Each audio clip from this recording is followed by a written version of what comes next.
आप सुन रहे हैं जगत गुरु तत्वदर्शी संत रामपाल जी महाराज द्वारा लिखित पुस्तक गीता तेरा ज्ञान अमृत का पेज नंबर 55। अव्यक्त का अर्थ निराकार नहीं होता। क्षर पुरुष यानी ब्रह्म ने प्रतिज्ञा की है कि मैं कभी भी अपने वास्तविक रूप में किसी को भी दर्शन नहीं दूंगा। प्रमाण गीता अध्याय 11 श्लोक 47-48 में, जिसमें कहा है कि हे अर्जुन, यह मेरा विराट रूप आपने देखा, यह मेरा रूप आपके अतिरिक्त पहले किसी ने नहीं देखा, मैंने तुझ पर अनुग्रह करके दिखाया है।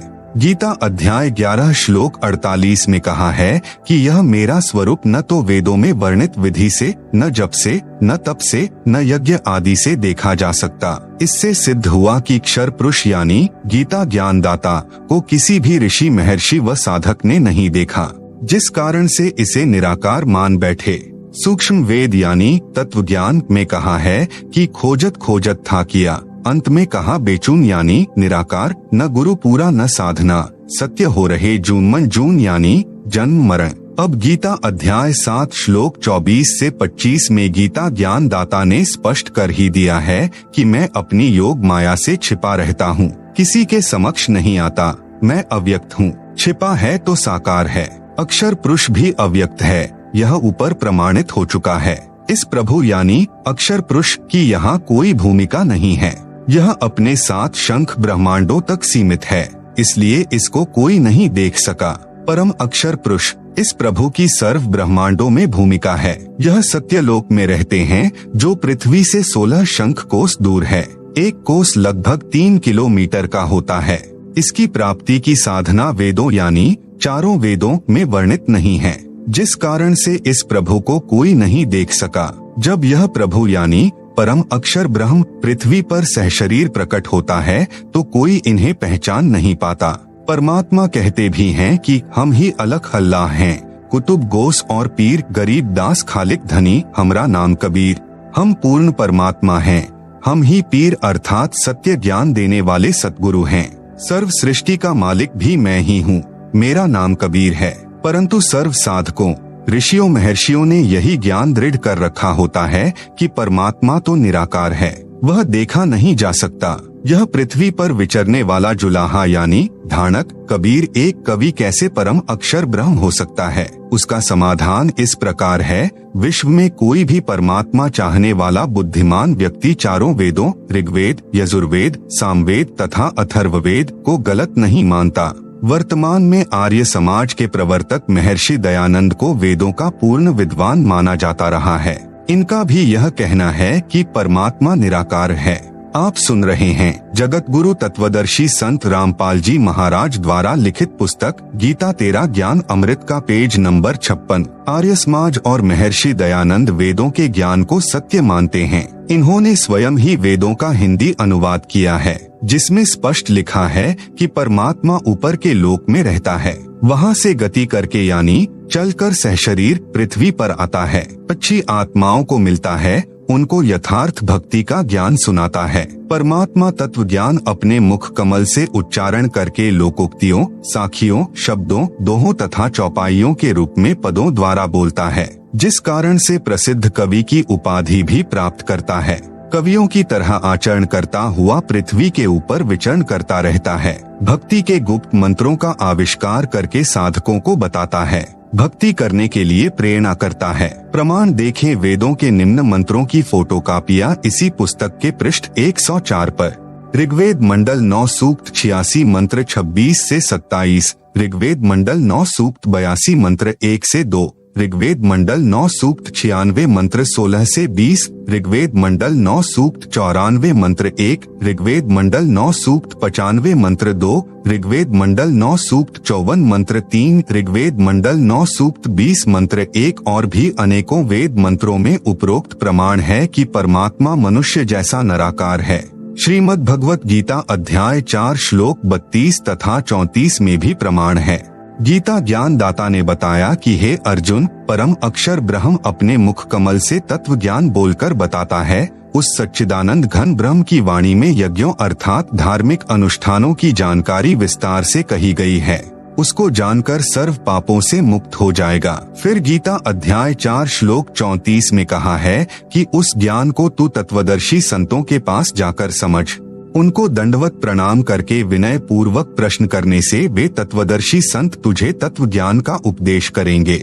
यह प्रमाण आपको बताए और विशेष बात यह है कि गीता चारों वेदों का सारांश है। इसमें सांकेतिक ज्ञान अधिक है। यह भी स्पष्ट हुआ कि तत्व ज्ञान गीता ज्ञान से भी भिन्न है। वह केवल तत्वदर्शी संत ही जानते हैं, जिनको परम अक्षर ब्रह्म स्वयं आकर धरती पर मिलते हैं। प्रश्न 28, किन किन पुण्यात्मा महात्माओं को परमात्मा मिले हैं? उत्तर, परमात्मा चारों युगों में प्रकट होकर ज्ञान सुनाते हैं। नंबर 1, सतयुग में सत्य सुकृत नाम से। नंबर 2, त्रेता युग में मुनीन्द्र नाम से। नंबर 3, द्वापर युग में करुणामय नाम से। नंबर 4, कलयुग में कबीर नाम से परमेश्वर प्रकट हुए हैं। सूक्ष्म वेद में कहा है, सतयुग में सत्सुकृत कहटेरा, त्रेता नाम मुनीन्द्र मेरा, द्वापर में करुणामय कहाया, कलयुग नाम कबीर धराया।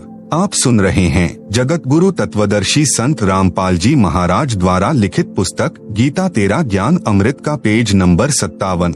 किस किस को मिला परमात्मा? कलयुग में परमेश्वर जिन जिन महान आत्माओं को मिले उनको तत्व ज्ञान बताया, उनका मैं संक्षिप्त वर्णन करता हूँ। संत धर्मदास जी से प्रथम बार परमेश्वर कबीर जी का साक्षात्कार। नंबर 1, श्री धर्मदास जी बनिया जाति से थे, जो बांधवगढ़ मध्य प्रदेश के रहने वाले बहुत धनी व्यक्ति थे। उनको भक्ति की प्रेरणा बचपन से ही थी, जिस कारण से एक रूप दास नाम के वैष्णव संत को गुरु धारण कर रखा था। हिंदू धर्म में जन्म होने के कारण संत रूपदास जी श्री धर्मदास जी को रामकृष्ण, विष्णु तथा शंकर जी की भक्ति करने को कहते थे। एकादशी का व्रत, तीर्थों पर भ्रमण करना, श्राद्ध कर्म, पिंडोदक क्रिया सब करने की राय दे रखी थी। गुरु रूपदास जी द्वारा बताई सर्व साधना श्री धर्मदास जी पूरी आस्था के साथ किया करते थे। गुरु रूपदास जी की आज्ञा लेकर धर्मदास जी मथुरा नगरी में तीर्थ दर्शन, तीर्थ स्नान करने तथा गिरिराज यानी गोवर्धन पर्वत की परिक्रमा करने के लिए गए थे। परम अक्षर ब्रह्म एक जिंदा महात्मा की वेशभूषा में धर्मदास जी को स्वयं मथुरा में मिले। श्री धर्मदास जी ने उस तीर्थ तालाब में स्नान किया जिसमें श्री कृष्ण जी बाल्यकाल में स्नान किया करते थे। फिर उसी जल से एक लोटा भरकर लाए। भगवान श्री कृष्ण जी की पीतल की मूर्ति यानी सालिग्राम के चरणों पर डालकर दूसरे बर्तन में डालकर चरणामृत बनाकर पिया। फिर सालिग्राम को स्नान करवाकर अपना कर्मकांड पूरा किया। एक स्थान को लीपकर अर्थात गारा तथा गाय का गोबर मिलाकर कुछ भूमि पर पलस्तर करके उस पर स्वच्छ कपड़ा बिछाकर श्रीमद् भगवत गीता का पाठ करने बैठे। यह सर्व क्रिया जब धर्मदास जी कर रहे थे, परमात्मा जिंदा वेश में थोड़ी दूरी पर बैठे देख रहे थे। धर्मदास जी भी देख रहे थे कि एक मुसलमान संत मेरी भक्ति क्रियाओं को बहुत ध्यानपूर्वक देख रहा है। लगता है इसको हम हिंदुओं की साधना मन भा गई है। इसलिए श्रीमद् भगवत गीता का पाठ कुछ ऊंचे स्वर में करने लगा तथा हिंदी का अनुवाद भी पढ़ने लगा। परमेश्वर उठकर धर्मदास जी के निकट आकर बैठ गए। धर्मदास जी को अपना अनुमान सत्य लगा कि वास्तव में इस जिंदा वेशधारी बाबा को हमारे धर्म का भक्ति मार्ग अच्छा लग रहा है। इसलिए उस दिन गीता के कई अध्याय पढ़े तथा उनका अर्थ भी सुनाया। जब धर्मदास जी अपना दैनिक भक्ति कर्म कर चुका, तब परमात्मा ने कहा कि हे महात्मा जी, आपका शुभ नाम क्या है? कौन जाति से हैं? आप जी कहाँ के निवासी हैं? किस धर्म पंथ से जुड़े हैं? कृपया बताने का कष्ट करें। मुझे आपका ज्ञान बहुत अच्छा लगा। मुझे भी कुछ भक्ति ज्ञान सुनाइए। आपकी अति कृपा होगी। आप सुन रहे हैं जगत गुरु तत्वदर्शी संत रामपाल जी महाराज द्वारा लिखित पुस्तक गीता तेरा ज्ञान अमृत का पेज नंबर 58। धर्मदास जी ने उत्तर दिया, मेरा नाम धर्मदास है। मैं बांधवगढ़ गांव का रहने वाला वैश्य कुल से हूँ। मैं वैष्णव पंथ से दीक्षित हूँ। हिंदू धर्म में जन्मा हूँ। मैंने पूरे निश्चय के साथ तथा अच्छी तरह ज्ञान समझकर वैष्णव पंथ से दीक्षा ली है। मेरे गुरुदेव श्री रूपदास जी हैं। आध्यात्म ज्ञान से मैं परिपूर्ण हूँ। अन्य किसी की बातों में आने वाला मैं नहीं हूँ। रामकृष्ण जो श्री विष्णु जी के ही अवतार हुए हैं तथा भगवान शंकर की भी पूजा करता हूँ। एकादशी का व्रत रखता हूँ। तीर्थों में जाता हूँ, वहाँ दान करता हूँ। शालिग्राम की पूजा नित्य करता हूँ। यह पवित्र पुस्तक श्रीमद् भगवत गीता है।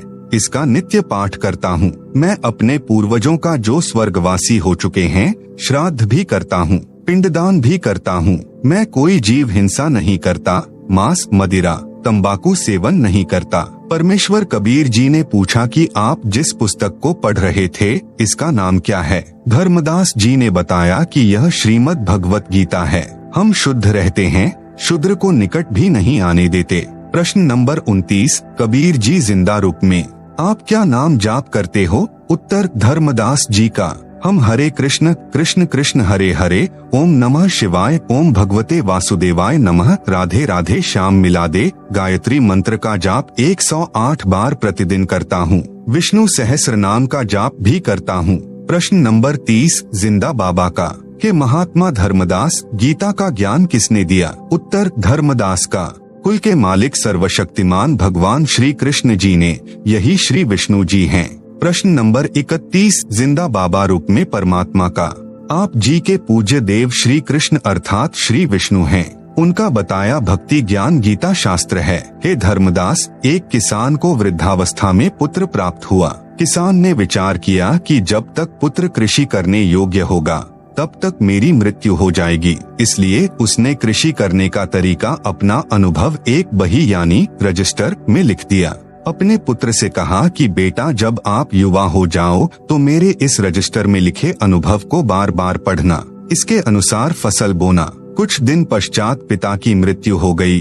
पुत्र प्रतिदिन अपने पिता के अनुभव का पाठ करने लगा, परंतु फसल का बीज व बिजाई, सिंचाई उस अनुभव के विपरीत करता था। तो क्या वह पुत्र अपने कृषि के कार्य में सफलता प्राप्त करेगा? उत्तर, धर्मदास का इस प्रकार तो पुत्र निर्धन हो जाएगा। उसको तो पिता के लिखे अनुभव के अनुसार प्रत्येक कार्य करना चाहिए। वह तो मूर्ख पुत्र है। आप सुन रहे हैं जगत गुरु तत्वदर्शी संत रामपाल जी महाराज द्वारा लिखित पुस्तक गीता तेरा ज्ञान अमृत का पेज नंबर 59। प्रश्न नंबर 32, बाबा जिंदा रूप में भगवान जी का। हे धर्मदास जी, गीता शास्त्र आपके परमपिता भगवान कृष्ण उर्फ विष्णु जी का अनुभव तथा आपको आदेश है कि इस गीता शास्त्र में लिखे मेरे अनुभव को पढ़कर इसके अनुसार भक्ति करोगे तो मोक्ष प्राप्त करोगे। क्या आप जी गीता में लिखे श्री कृष्ण जी के आदेशानुसार भक्ति कर रहे हो? क्या गीता में वे मंत्र जाप करने के लिए लिखा है जो आप जी के गुरुजी ने आप जी को जाप करने के लिए दिए हैं? हरे राम राम राम हरे हरे, हरे कृष्णा कृष्ण कृष्ण हरे हरे, ओम नमः शिवाय, ओम भगवते वासुदेवाय नमः, राधे राधे श्याम मिलादे गायत्री मंत्र तथा विष्णु सहस्र नाम। क्या गीता जी में एकादशी का व्रत करने तथा श्राद्ध कर्म करने, पिंडोदक क्रिया करने का आदेश है? उत्तर, धर्मदास जी का नहीं है। प्रश्न नंबर 33, परमेश्वर जी का। फिर आप जी तो उस किसान के पुत्र वाला ही कार्य कर रहे हो जो पिता की आज्ञा की अवहेलना करके मनमानी विधि से गलत बीज गलत समय पर फसल बीजकर मूर्खता का प्रमाण दे रहा है, जिसे आपने मूर्ख कहा है। क्या आप जी उस किसान के मूर्ख पुत्र से कम हैं? धर्मदास जी बोले, हे जिंदा, आप मुसलमान फकीर हैं, इसलिए हमारे हिंदू धर्म की भक्ति क्रिया व मंत्रों को गलत कह रहे हो। उत्तर, कबीर जी का जिंदा रूप में। हे स्वामी धर्मदास जी, मैं कुछ नहीं कह रहा। आपके धर्म ग्रंथ कह रहे हैं कि आपके धर्म के धर्मगुरु आप जी को शास्त्र विधि त्याग कर मनमाना आचरण करा रहे हैं, जो आपकी गीता के अध्याय 16 श्लोक 23 से 24 में भी कहा है कि हे अर्जुन, जो साधक शास्त्र विधि को त्याग कर मनमाना आचरण करता है, अर्थात मनमाने मंत्र जाप करता है, मनमाने श्राद्ध कर्म व पिंडोदक कर्म व व्रत आदि करता है, उसको न तो कोई सिद्धि प्राप्त हो सकती, न सुख ही प्राप्त होगा और न गति अर्थात मुक्ति मिलेगी, इसलिए व्यर्थ है। गीता अध्याय 16 श्लोक 24 में कहा है कि इससे तेरे लिए कर्तव्य अर्थात जो भक्ति कर्म करने चाहिए तथा अकर्तव्य यानी जो भक्ति कर्म न करने चाहिए की व्यवस्था में शास्त्र ही प्रमाण हैं। उन शास्त्रों में बताए भक्ति कर्म को करने से ही लाभ होगा। धर्मदास जी, हे जिंदा, तू अपनी जुबान बंद कर ले, मुझसे और नहीं सुना जाता। जिंदा रूप में प्रकट परमेश्वर ने कहा, हे वैष्णव महात्मा धर्मदास जी, सत्य इतनी कड़वी होती है जितना नीम, परंतु रोगी को कड़वी औषधि न चाहते हुए भी सेवन करनी चाहिए। उसी में उसका हित है। यदि आप नाराज होते हो तो मैं चला। इतना कहकर परमात्मा जिंदा रूपधारी अंतर्ध्यान हो गए। धर्मदास को बहुत आश्चर्य हुआ तथा सोचने लगा कि यह कोई सामान्य संत नहीं था। आप सुन रहे हैं जगत गुरु तत्वदर्शी संत रामपाल जी महाराज द्वारा लिखित पुस्तक गीता तेरा ज्ञान अमृत का पेज नंबर 60। यह पूर्ण विद्वान सिद्ध पुरुष लगता है। मुसलमान होकर हिंदू शास्त्रों का पूर्ण ज्ञान है। यह कोई देव हो सकता है। धर्मदास जी अंदर से मान रहे थे कि मैं गीता शास्त्र के विरुद्ध साधना कर रहा हूँ, परंतु अभिमानवश स्वीकार नहीं कर रहे थे। जब परमात्मा अंतर्ध्यान हो गए तो पूर्ण रूप से टूट गए कि मेरी भक्ति गीता के विरुद्ध है। मैं भगवान की आज्ञा की अवहेलना कर रहा हूँ। मेरे गुरु श्री रूपदास जी को भी वास्तविक भक्ति विधि का ज्ञान नहीं है। अब तो इस भक्ति को करना न करना बराबर है, व्यर्थ है।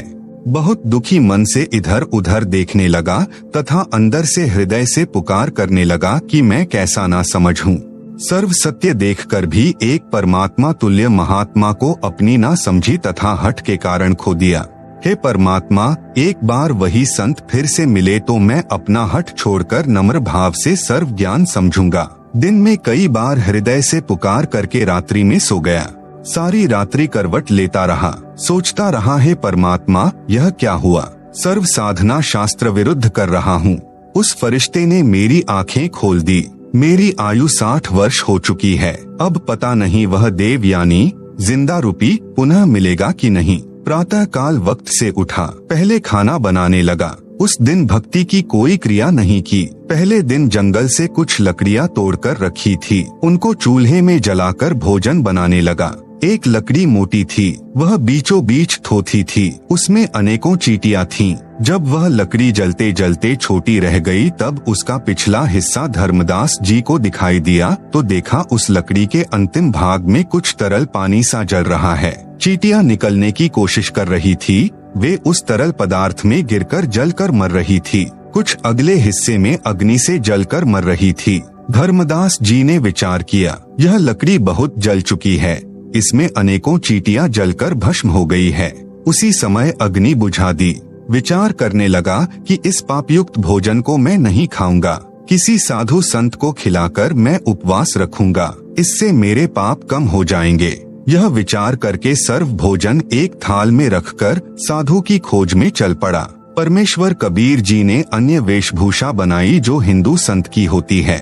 एक वृक्ष के नीचे बैठ गए। धर्मदास जी ने साधु को देखा, उनके सामने भोजन का थाल रखकर कहा कि हे महात्मा जी भोजन खाओ। साधु रूप में परमात्मा ने कहा कि लाओ धर्मदास, भूख लगी है। अपने नाम से संबोधन सुनकर धर्मदास को आश्चर्य तो हुआ परंतु अधिक ध्यान नहीं दिया। साधु रूप में विराजमान परमात्मा ने अपने लोटे से कुछ जल हाथ में लिया तथा कुछ वाणी अपने मुख से उच्चारण करके भोजन पर जल छिड़क दिया।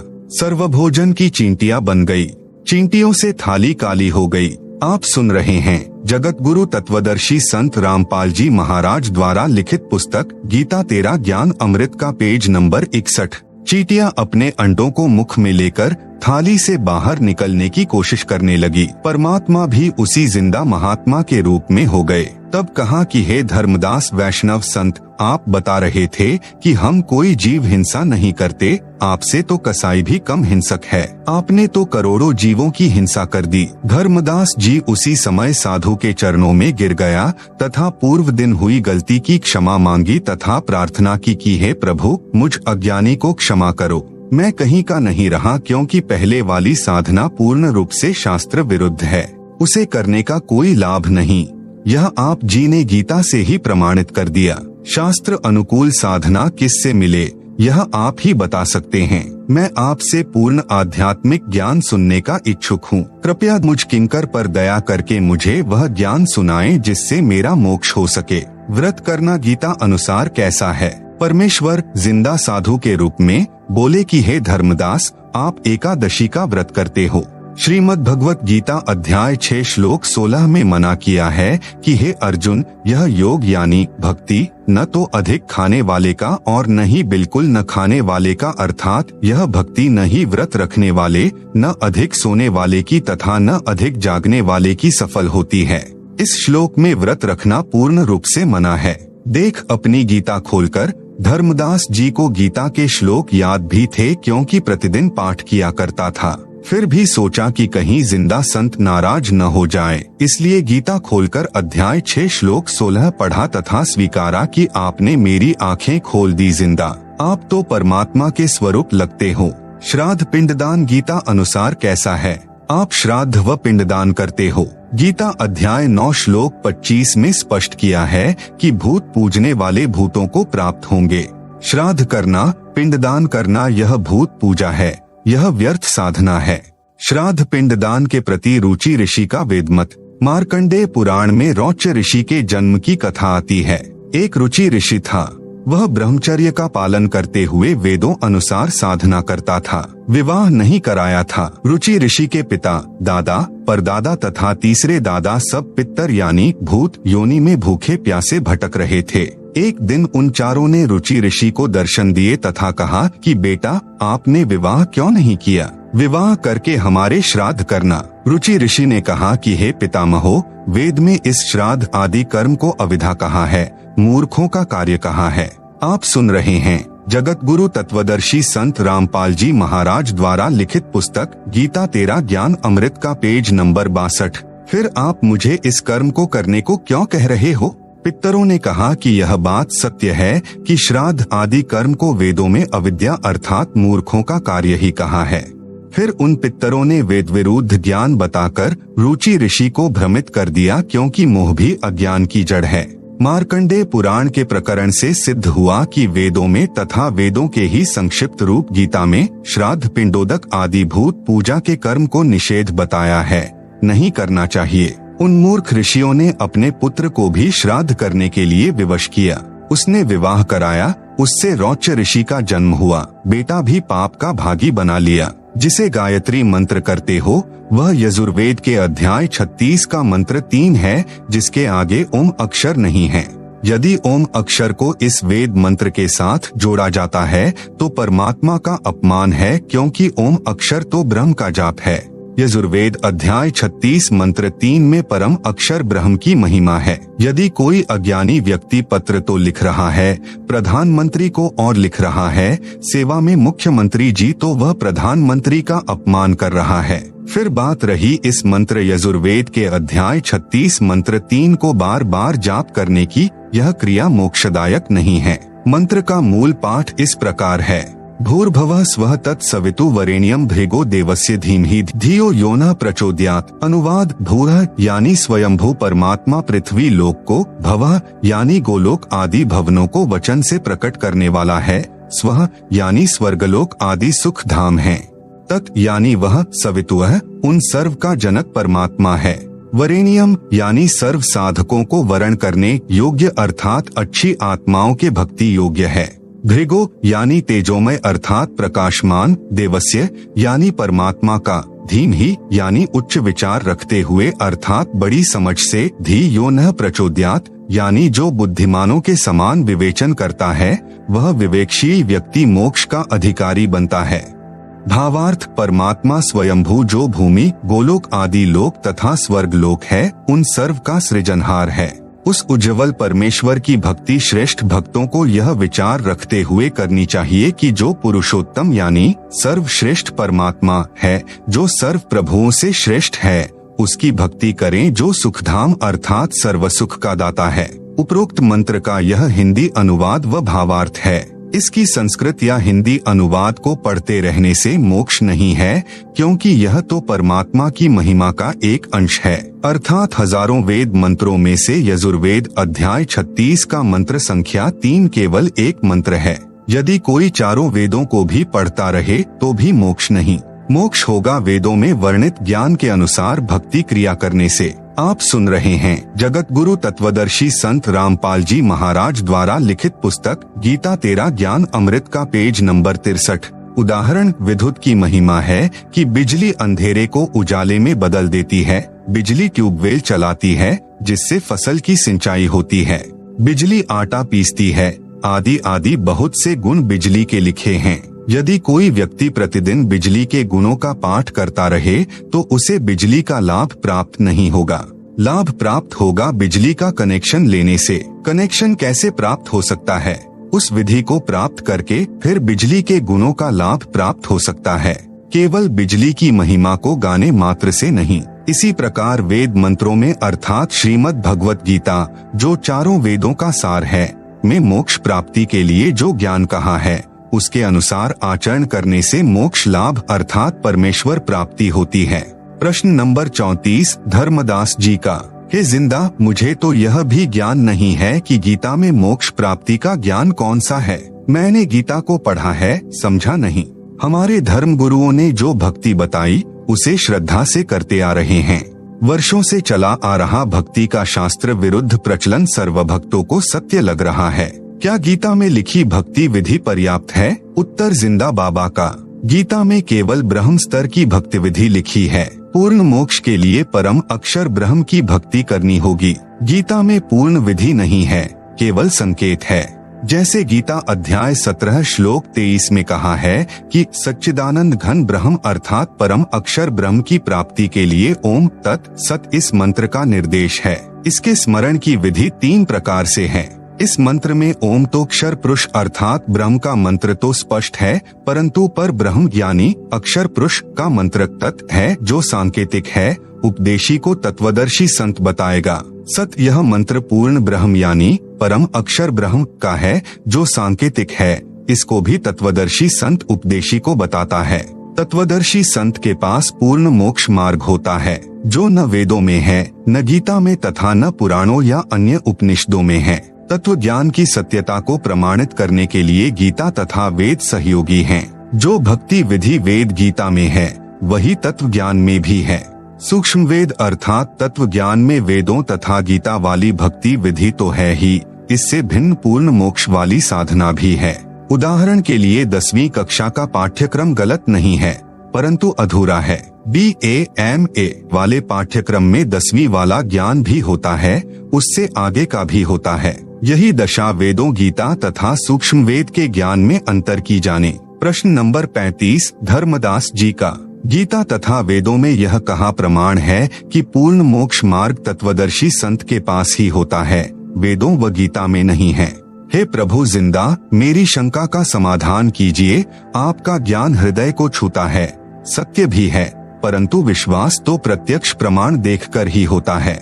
आप सुन रहे हैं जगत गुरु तत्वदर्शी संत रामपाल जी महाराज द्वारा लिखित पुस्तक गीता तेरा ज्ञान अमृत का पेज नंबर 64। उत्तर जिंदा परमेश्वर जी का। गीता अध्याय 4 श्लोक 25 से 30 में गीता ज्ञान दाता ने बताया है कि हे अर्जुन, सर्व साधक अपनी साधना व भक्ति को पापनाश करने वाली अर्थात मोक्षदायक जानकर ही करते हैं। यदि उनको यह निश्चय न हो कि तुम जो भक्ति कर रहे हो यह शास्त्रानुकूल नहीं है, तो वे साधना ही छोड़ देते। जैसे कई साधक देवताओं की पूजा रूपी यज्ञ अर्थात धार्मिक अनुष्ठान करके ही पूजा मानते हैं, अन्य ब्रह्म तक ही पूजा करते हैं। कई केवल अग्नि में घृत आदि डालकर अनुष्ठान करते हैं, जिसको हवन कहते हैं। गीता अध्याय 4 श्लोक 25। अन्य योगीजन अर्थात भक्तजन आँख कान मुंह बंद करके क्रियाएं करते हैं, उसी में अपना मानव जीवन हवन अर्थात समाप्त करते हैं। गीता अध्याय 4 श्लोक 26। अन्य योगीजन अर्थात भक्तजन श्वासों को आना जाना ध्यान से देखकर भक्ति साधना करते हैं, जिससे वे आत्मसंयम साधना रूपी अग्नि में अपना जीवन हवन अर्थात मानव जीवन पूरा करते हैं, जिसे ज्ञान दीप मानते हैं अर्थात अपनी साधना को श्रेष्ठ मानते हैं। गीता अध्याय 4 श्लोक 27। कुछ अन्य साधक द्रव्य अर्थात धन से होने वाले यज्ञ अर्थात धार्मिक अनुष्ठान करते हैं, जैसे भोजन भंडारा करना, कंबल कपड़े बांटना, धर्मशाला प्याऊ बनवाना, यह यज्ञ करते हैं। कुछ तपस्या करते हैं, कुछ योगासन करते हैं, इसी को परमात्मा प्राप्ति की साधना मानते हैं। कितने ही साधक अहिंसा आदि तीक्ष्ण व्रत करते हैं, जैसे मुख पर पट्टी बांधकर नंगे पैरों चलना, कई दिन उपवास रखना आदि आदि। अन्य योगीजन अर्थात साधक स्वाध्याय अर्थात प्रतिदिन किसी वेद जैसे ग्रंथ से कुछ मंत्रों श्लोकों का पाठ करना, यह ज्ञान यज्ञ कहलाता है, करते रहते हैं। इन्हीं क्रियाओं को मोक्षदायक मानते हैं। गीता अध्याय 4 श्लोक 28। दूसरे योगी जन अर्थात भक्तजन प्राण वायु यानी श्वास अपान वायु में पहुंचाने वाली क्रिया करते हैं। अन्य योगी जन इसके विपरीत अपान वायु को प्राण वायु में पहुंचाने वाली क्रिया करते हैं। कितने ही साधक अल्पाहारी रहते हैं, कुछ योग आदि क्रियाएं करते हैं। जैसे प्राणायाम में लीन साधक पान अपान की गति को रोककर श्वास कम लेते हैं, इसी में अपना मानव जीवन हवन अर्थात समर्पित कर देते हैं।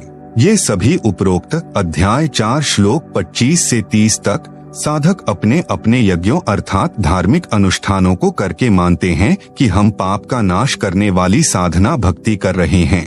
गीता अध्याय 4 श्लोक 30। आप सुन रहे हैं जगत गुरु तत्वदर्शी संत रामपाल जी महाराज द्वारा लिखित पुस्तक गीता तेरा ज्ञान अमृत का पेज नंबर 65।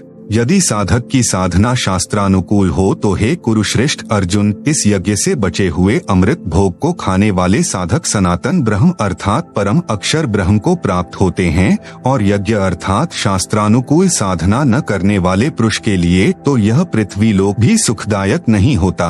फिर परलोक कैसे सुखदायक हो सकता है, अर्थात उस शास्त्र विरुद्ध साधक को कोई लाभ नहीं होता। यही प्रमाण गीता अध्याय 16 श्लोक 23 से 24 में भी है। गीता अध्याय 4 श्लोक 31। गीता ज्ञान दाता ने ऊपर के 25 से 30 तक श्लोकों में स्पष्ट किया है कि जो साधक जैसी साधना कर रहा है उसे मोक्षदायक तथा सत्य मानकर कर रहा है।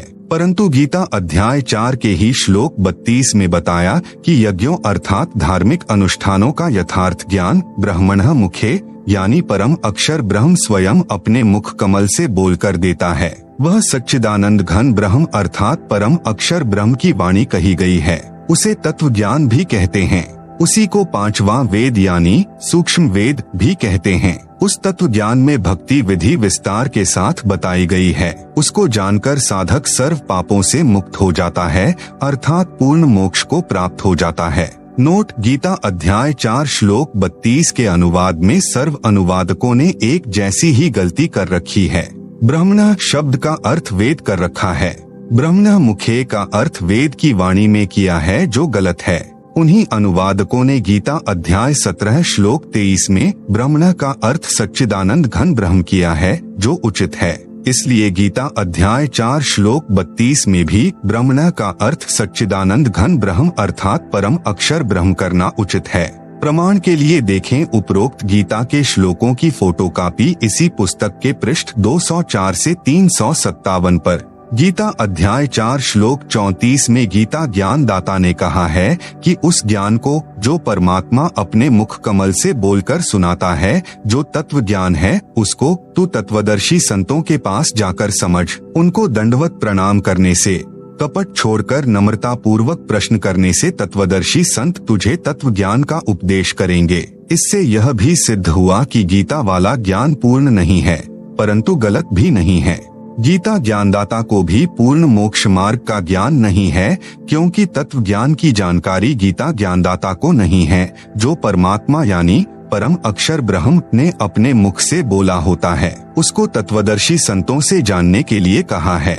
यही प्रमाण यजुर्वेद अध्याय 4 मंत्र 10 में भी है। कहा है कि परम अक्षर ब्रह्म को कोई तो संभवात अर्थात राम कृष्ण की तरह उत्पन्न होने वाला साकार कहते हैं, कोई असंभवात अर्थात परमात्मा उत्पन्न नहीं होता, वह निराकार है। परमेश्वर उत्पन्न होता है या नहीं उत्पन्न होता, वास्तव में कैसा है, यह ज्ञान धीराणाम तत्वदर्शी संत बताते हैं, उनसे सुनो। आप सुन रहे हैं जगत गुरु तत्वदर्शी संत रामपाल जी महाराज द्वारा लिखित पुस्तक गीता तेरा ज्ञान अमृत का पेज नंबर 66, प्रश्न नंबर 36 धर्मदास जी का। हे प्रभु, हे जिंदा तत्वदर्शी संत की क्या पहचान है तथा प्रमाणित सदग्रंथों में कहा प्रमाण है? आपका ज्ञान आत्मा के आर पार हो रहा है। गीता का शब्दा शब्द यथार्थ भावार्थ आप जी के मुख कमल से सुनकर युगों की प्यासी आत्मा कुछ तृप्त हो रही है, गदगद हो रही है। उत्तर: जिंदा परमेश्वर जी का। परमेश्वर ने बताया कि पहले तो लक्षण सुन तत्वदर्शी संत अर्थात पूर्ण ज्ञानी सतगुरु के। गुरु के लक्षण 4 बखाना। प्रथम वेद शास्त्र को ज्ञाना यानी ज्ञाता, दूजे हरि भक्ति मन कर्म बानी, तीसरे सम दृष्टि कर जानी, चौथे वेद विधि सब कर्मा, यह 4 गुरु गुण जानो मर्मा। कबीर सागर के अध्याय जीव धर्म बोध के पृष्ठ 1960 पर ये अमृतवाणियां अंकित हैं। भावार्थ, जो तत्वदर्शी संत यानी पूर्ण सतगुरु होगा उसमें 4 मुख्य गुण होते हैं। नंबर 1, वह वेदों तथा अन्य सभी ग्रंथों का पूर्ण ज्ञानी होता है। नंबर 2, दूसरे वह परमात्मा की भक्ति मन कर्म वचन से स्वयं करता है, केवल वक्ता नहीं होता, उसकी करनी और कथनी में अंतर नहीं होता। नंबर 3, वह सर्व अनुयायियों को समान दृष्टि से देखता है, ऊंच नीच का भेद नहीं करता। नंबर 4, चौथे वह सर्व भक्ति कर्म वेदों के अनुसार करता तथा कराता है, अर्थात शास्त्रानुकूल भक्ति साधना करता तथा कराता है।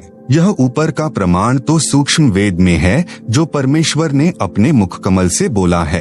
अब आप जी को श्रीमद् भगवत गीता में प्रमाण दिखाते हैं कि तत्वदर्शी संत की क्या पहचान बताई है। श्रीमद् भागवत गीता अध्याय 15 श्लोक 1 में स्पष्ट है, ऊर्ध्व मूलम अधः शाखम अश्वत्थम प्राहुः अव्ययम छंदासी यस्य प्रणानी यह तम वेद स वेदवित्। अनुवाद, ऊपर को मूल यानी जड़ वाला, नीचे को तीनों गुण रूपी शाखा वाला उल्टा लटका हुआ संसार रूपी पीपल का वृक्ष जानो। इसे अविनाशी कहते हैं क्योंकि उत्पत्ति प्रलय चक्र सदा चलता रहता है, जिस कारण से इसे अविनाशी कहा है। इस संसार रूपी वृक्ष के पत्ते आदि छंद हैं, अर्थात भाग यानी पार्ट्स हैं। यतम वेद यानी जो इस संसार रूपी वृक्ष के सर्वभागों को तत्व से जानता है।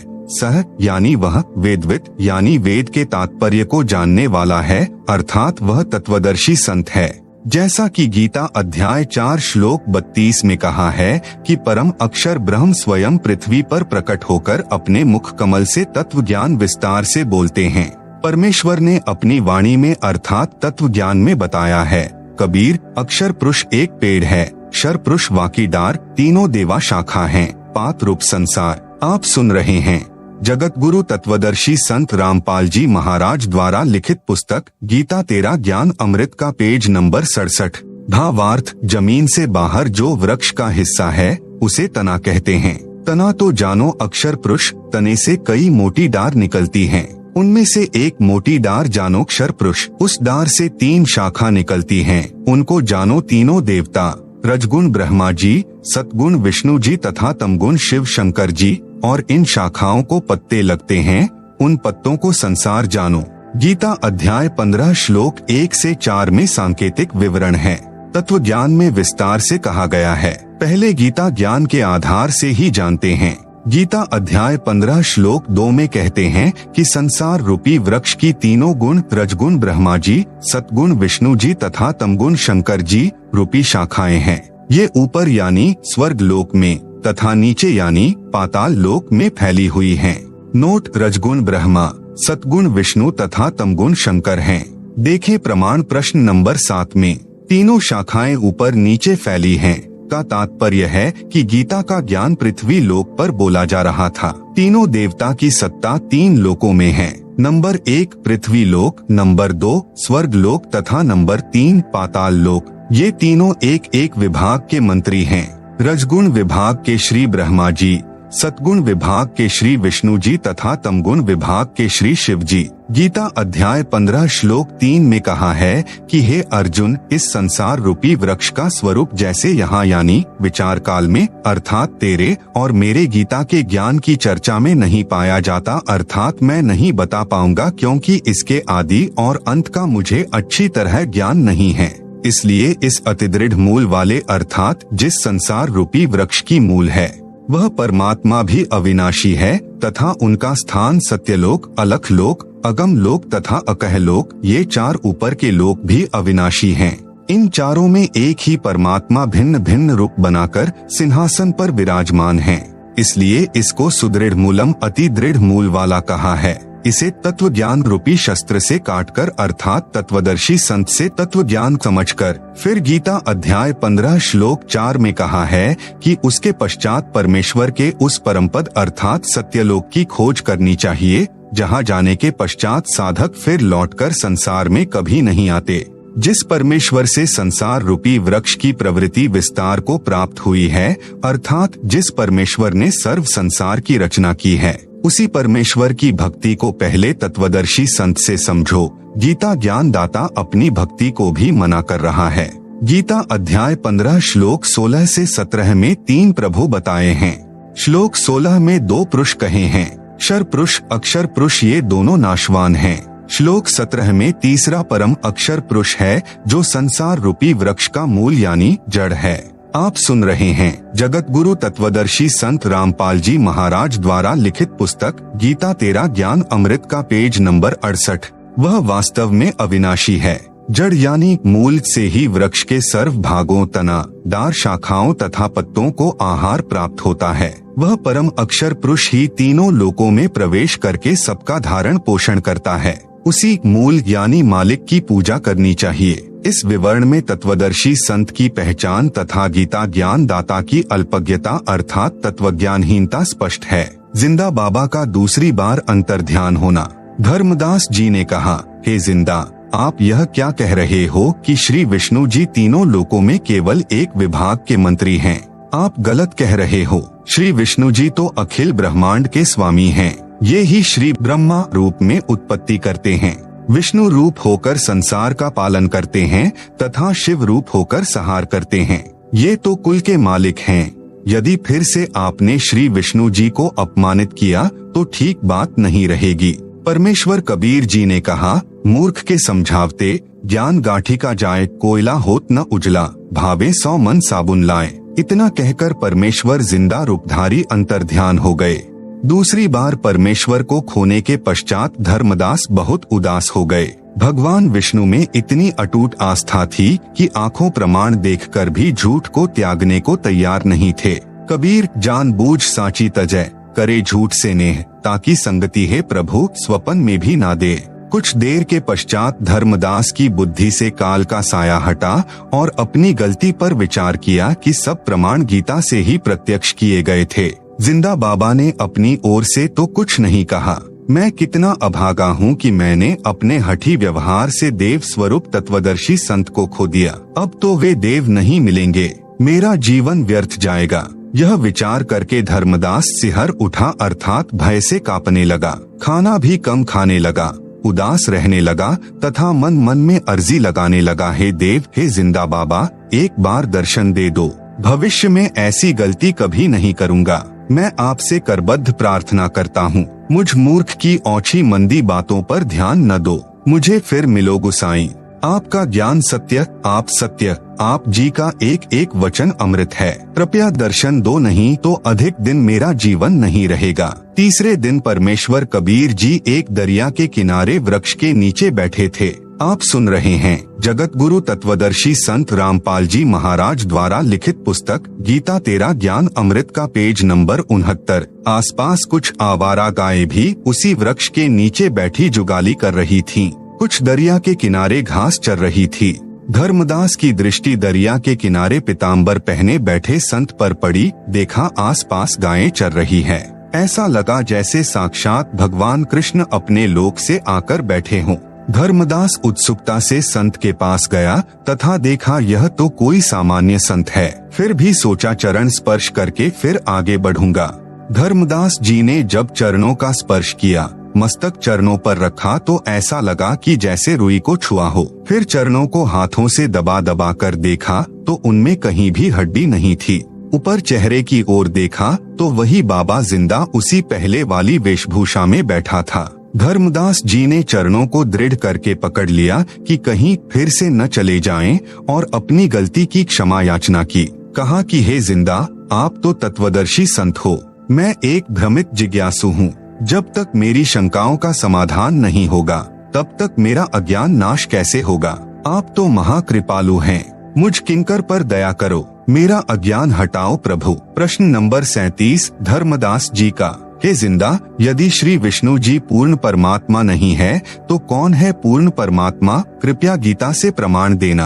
उत्तर, कृपया पढ़ें प्रश्न नंबर 15 का उत्तर जो जिंदा रूप धारी परमेश्वर ने धर्मदास को सुनाया। प्रश्न नंबर 38 धर्मदास जी ने पूछा कि क्या श्री विष्णु जी और शंकर जी की पूजा करनी चाहिए? उत्तर, जिंदा बाबा का नहीं करनी चाहिए। प्रश्न नंबर 39 धर्मदास जी का, कृपया गीता से प्रमाणित कीजिए। उत्तर कृपया पढ़े प्रश्न नंबर 17 का उत्तर। धर्मदास को प्रभु ने सुनाया। गीता शास्त्र से प्रत्यक्ष प्रमाण देखकर धर्मदास की आंखें खुली की खुली रह गई, जैसे किसी को सदमा लग गया हो। झूठ कह नहीं सकता, स्वीकार करने के लिए अभी वक्त लगेगा।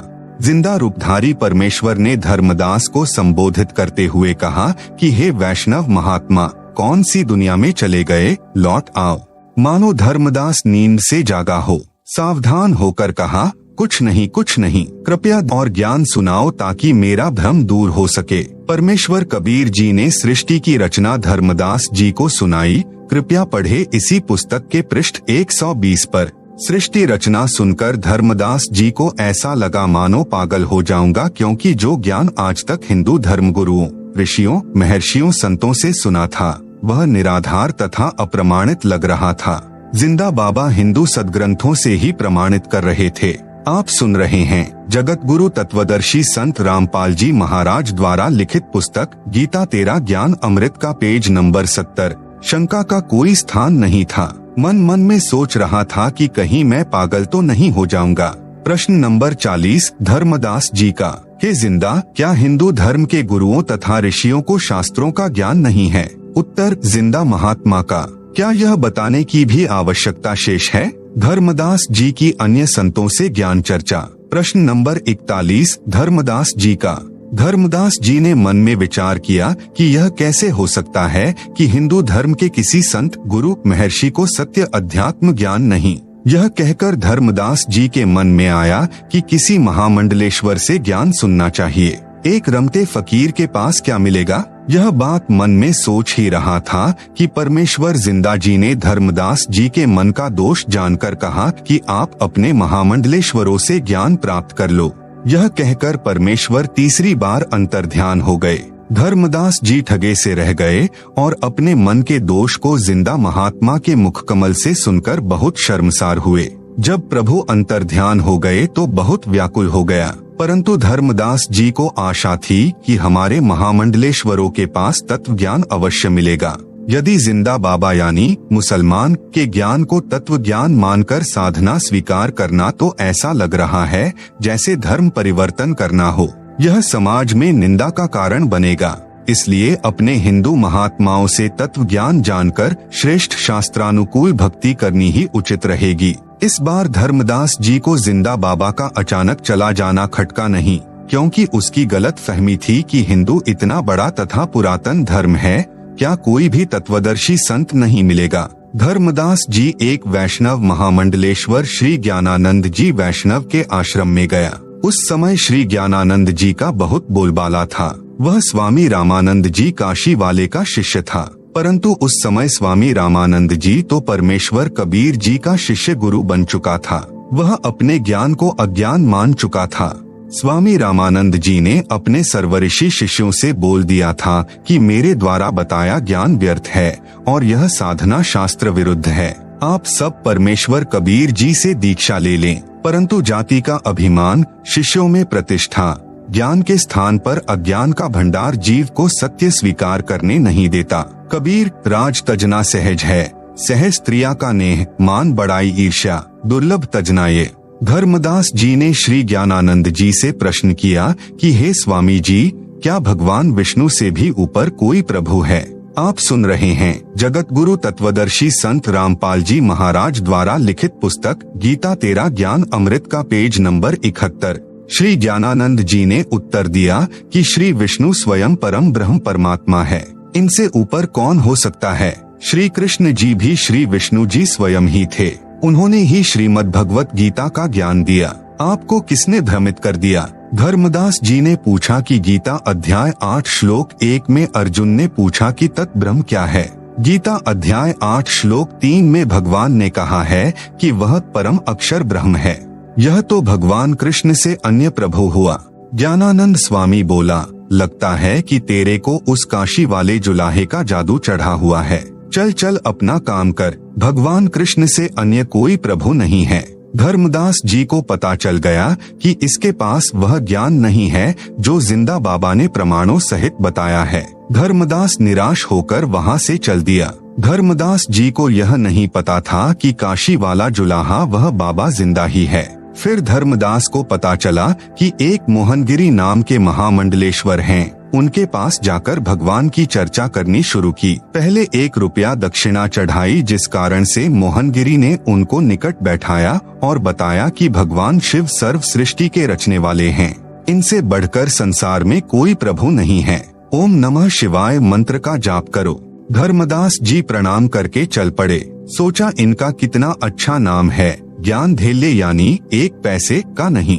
धर्मदास जी से किसी ने बताया कि एक बहुत बड़ा तपस्वी है, कई वर्षों से खड़ा तप कर रहा है। धर्मदास जी वहां गए। वह नाथ पंथ से जुड़ा था, भगवान शिव को समर्थ परमात्मा बताता था, तप करके हठ योग से परमात्मा की प्राप्ति मान रहा था। धर्मदास जी ने विवेक किया कि यदि इतनी घोर कठिन तपस्या से परमात्मा मिलेगा तो हमारे वश से बाहर की बात है। वहां से भी आगे चला। पता चला कि एक बहुत बड़ा विद्वान महात्मा काशी विद्यापीठ से पढ़कर आया है, वेदों का पूर्ण विद्वान है। धर्मदास जी ने उस महात्मा से पूछा परमात्मा कैसा है? उत्तर मिला निराकार है। उस निराकार परमात्मा का कोई नाम है? धर्मदास ने पूछा। उत्तर विद्वान का, उसका नाम ब्रह्म है। क्या परमात्मा को देखा जा सकता है? धर्मदास जी ने प्रश्न किया। उत्तर मिला परमात्मा निराकार है, उसको कैसे देख सकते हैं? केवल परमात्मा का प्रकाश देखा जा सकता है। प्रश्न, क्या श्री कृष्ण या विष्णु परमात्मा हैं? उत्तर था कि ये तो सरगुण देवता हैं, परमात्मा निर्गुण है। गीता और वेद के ज्ञान में क्या अंतर है? धर्मदास ने प्रश्न किया। ब्राह्मण का उत्तर था कि गीता चारों वेदों का सारांश है। धर्मदास जी ने पूछा कि भक्ति मंत्र कौन सा है? उत्तर ब्राह्मण का था कि गायत्री मंत्र का जाप करो। ओम भूर्भुवस्वः तत्सवितुः वरेण्यं भृगो देवस्य धीमहि धियो यो नः प्रचोदयात्। धर्मदास जी को जिंदा बाबा ने बताया था कि इस मंत्र से मोक्ष संभव नहीं। धर्मदास जी फिर आगे चला तो पता चला कि संत गुफा में रहता है। आप सुन रहे हैं जगत गुरु तत्वदर्शी संत रामपाल जी महाराज द्वारा लिखित पुस्तक गीता तेरा ज्ञान अमृत का पेज नंबर 72। कई दिन तक गुफा से नहीं निकलता है। उसके पास जाकर प्रश्न किया कि भगवान कैसे मिलता है? उत्तर मिला कि इंद्रियों पर संयम रखो, इसी से परमात्मा मिल जाता है। नाम जाप से कुछ नहीं होता, खंड यानी चीनी कहने से मुंह मीठा नहीं होता। धर्मदास जी को संतोष नहीं हुआ। सब संतों से ज्ञान चर्चा करके धर्मदास जी को बहुत पश्चाताप हुआ कि मेरे को उस जिंदा बाबा पर विश्वास नहीं हुआ कि उसने कहा था किसी भी संत महामंडलेश्वर के पास यथार्थ अध्यात्म ज्ञान नहीं है, किसी भी संत महात्मा का ज्ञान प्रमाणित नहीं है, कोई शास्त्र का आधार नहीं है। तब धर्मदास रोने लगा, अपनी अज्ञानता पर पश्चाताप करने लगा कि मैं कैसा कलमुहा हूँ, अर्थात बुरी किस्मत वाला हूँ। मुझे उस परमात्मा स्वरूप जिंदा महात्मा पर विश्वास नहीं आया। अब वह अंतर्यामी मुझे नहीं मिलेगा क्योंकि मैंने कई बार उनका अपमान कर दिया। अब क्या करूँ? न जीने को मन करता है, आत्महत्या पाप है। बुरी तरह रोने लगा, पछाड़ खाकर अचेत हो गया। उत्तर, परमात्मा जिंदा महात्मा के रूप में एक वृक्ष के नीचे बैठ गए। धर्मदास जी सचेत हुआ और हृदय से पुकार की कि हे जिंदा, एक बार दर्शन दे दो, मैं टूट चुका हूँ, किसी के पास ज्ञान नहीं है, आपकी सर्व बातें सत्य हैं। परमात्मा, एक बार मुझ अज्ञानी महामूर्ख को क्षमा करो परमेश्वर। आप जिंदा नहीं परमात्मा हो, आप महाविद्वान हो, आपके ज्ञान का कोई सामना करने वाला नहीं है। मैं जिंदगी में कभी आप पर अविश्वास नहीं करूँगा। ऐसे विचार कर आगे चला तो देखा एक वृक्ष के नीचे एक साधु बैठा है, कुछ व्यक्ति उसके पास बैठे हैं। धर्मदास जी ने सोचा कि मैं तो उन महामंडलेश्वरों से मिलकर आया हूँ जिनके पास कई सैकड़ों भक्त दर्शनार्थ बैठे रहते हैं, इस छोटे साधु से क्या मिलना। परंतु अपने आप मन में आया कि कुछ देर विश्राम करना है, यही कर लेता हूँ। फिर सोचा कि प्रश्न करता हूँ। पूछा है महात्मा जी, परमात्मा कैसा है? साधु ने उत्तर दिया कि मैं ही परमात्मा हूँ। धर्मदास जी चुप हो गए। सोचा यह तो मजाक कर रहा है, यह तो संत भी नहीं है। धीरे धीरे सर्व व्यक्ति चले गए। जब धर्मदास जी चलने लगे, परमात्मा बोले कि हे महात्मा, क्या आपके मंडलेश्वरों ने नहीं बताया कि परमात्मा कैसा है?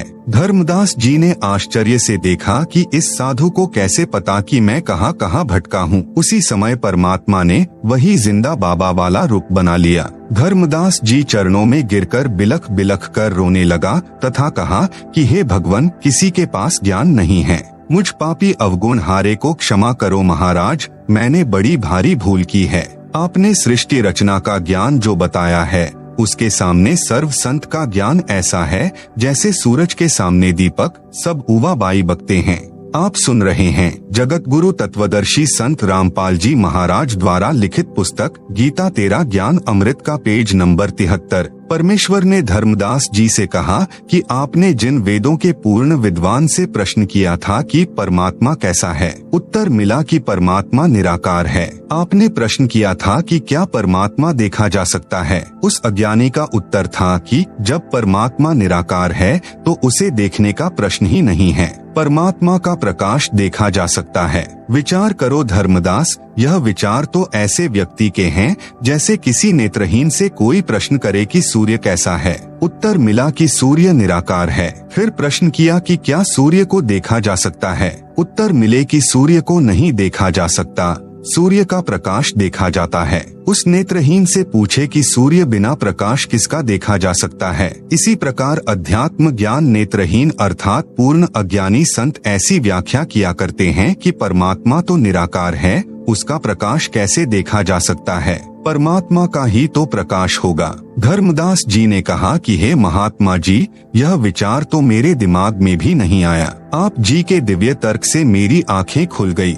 जितने भी महामंडलेश्वर मिले हैं वे सर्व महाज्ञानी मिले हैं। हे जिंदा महात्मा जी, यदि मैं आपके ज्ञान को सुनने के पश्चात यदि इन मूर्खों से नहीं मिलता तो मेरा भ्रम निवारण कभी नहीं होता, चाहे आप जी कितने ही प्रमाण दिखाते और बताते। प्रश्न नंबर 42 धर्मदास, हे जिंदा, आप नाराज न होना, मेरे मन में एक शंका है कि क्या भगवान विष्णु जी की भक्ति अच्छी नहीं? उत्तर जिंदा महात्मा जी का, हे धर्मदास, श्रीमद् भगवत गीता अध्याय 2 श्लोक 46 में प्रमाण है कि गीता ज्ञान दाता ने कहा, हे अर्जुन, बहुत बड़े जलाशय यानी झील की प्राप्ति के पश्चात छोटे जलाशय में व्यक्ति का कितना प्रयोजन रह जाता है। इसी प्रकार पूर्ण ज्ञान और पूर्ण परमात्मा की भक्ति विधि व होने वाले लाभ का ज्ञान होने के पश्चात अन्य ज्ञानों तथा छोटे भगवानों में उतनी ही आस्था रह जाती है जितनी बड़े जलाशय की प्राप्ति के पश्चात छोटे जलाशय में रह जाती है।